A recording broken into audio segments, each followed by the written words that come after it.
कभी सोचा है कि कुछ लोग कम मेहनत करके भी सफल कैसे हो जाते हैं और कुछ लोग दिन रात मेहनत करने के बाद भी वहीं के वहीं रह जाते हैं।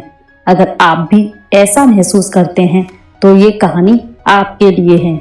ये कहानी दुनिया की एक बेहद मशहूर किताब the 7 habits of highly effective people के लेखक स्टीफन आर कवी से इंस्पायर्ड है, जिसमें बताया गया है कि सिर्फ मेहनत ही नहीं बल्कि सही आदतें ही इंसान को सफल बनाती हैं। दीपक एक छोटे से शहर का साधारण लड़का था। वो मेहनत बहुत करता था, लेकिन फिर भी उसे कभी वो रिजल्ट नहीं मिला। हर बार जब वो फेल होता तो वो अपनी किस्मत को दोष देता। धीरे धीरे वो चिड़चिड़ा और निराश होने लगा। उसे लगने लगा शायद मैं इस लायक ही नहीं हूँ। लेकिन उसकी जिंदगी में एक मोड़ आया। उसे एक ऐसे इंसान से मिलने का मौका मिला जिसने उसकी सोच बदल दी।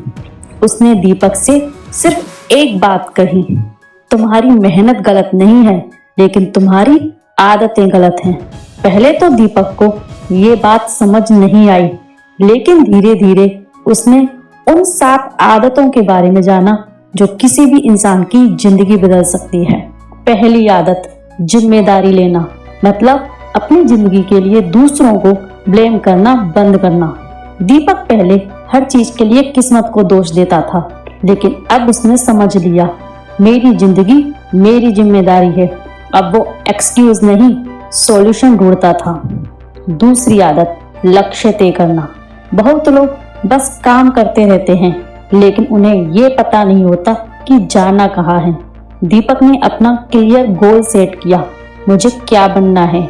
अब उसकी मेहनत सही दिशा में लगने लगी। तीसरी आदत, जरूरी काम पहले। हम बिजी तो रहते हैं, लेकिन इम्पोर्टेंट काम नहीं करते।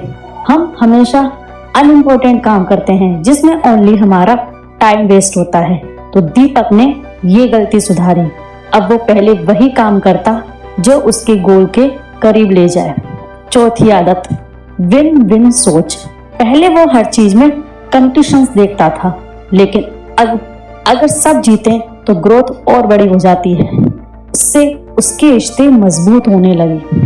पांचवी आदत, पहले समझना। पहले वो बिना सुने जवाब देता था, अब उसने सुनना शुरू किया और उसे समझ आया कि हर इंसान की अपनी कहानी होती है। छठवीं आदत, मिलकर काम करना। अकेले काम करने से रिजल्ट लिमिटेड होता है, लेकिन साथ मिलकर काम करने से रिजल्ट कई गुना बढ़ जाता है। यहीं से उनकी ग्रोथ तेज हो गई।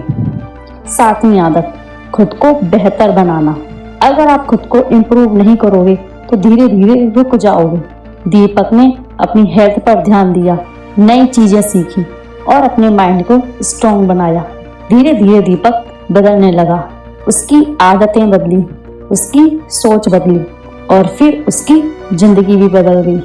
कुछ महीनों बाद वो वही लड़का नहीं था। अब वो कॉन्फिडेंट था, फोकस था और सबसे बड़ी बात, उसे खुद पर भरोसा था। तो अगर आप भी अपनी जिंदगी बदलना चाहते हो तो सिर्फ मेहनत मत करो, अपनी आदतें बदलो, क्योंकि आप वही बनते हैं जो आप रोज करते हैं।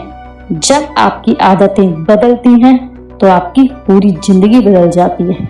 अगर आप सच में बदलना चाहते हो तो आज से शुरू करो और ऐसी मोटिवेशन के लिए सब्सक्राइब जरूर करो।